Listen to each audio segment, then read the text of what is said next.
رسول الله مبارک ته یو سړی راغلل او پوښتنه یې ځینې وکړه چې د الله رسوله کار کړم زحمت وباسمه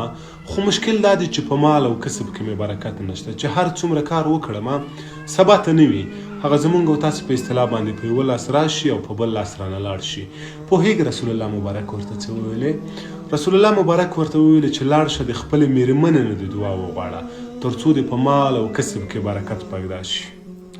اوس خبره دا ده چې ښه اوس کومه مېرمنه خپل خاوند دپاره دعا کړي داسې نه وي چې ته ورشې ورته ووایې چې مېرمنې دعا راته وکړه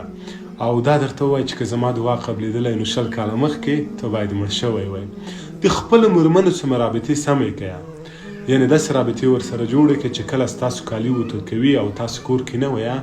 دا ووایي چې شکر چې شته یې او خدای دې هېڅ کله هم زما د سر نه ستا سیوری نه کموي د خپلو مېرمنو سمه رابطې سمې کړئ تر څو مو په مال کسب او ژوند کې برکت پیدا شي مېرمنې شیشه دي رسول الله مبارک وایي چې تاسو د شیشو د زړونو سره بازي مه کړئ خپلو مېرمنو ته مو مینه ورکړئ تر څو یو ارامه او د برکتونو ډک ژوند ولرئ سلام علیکم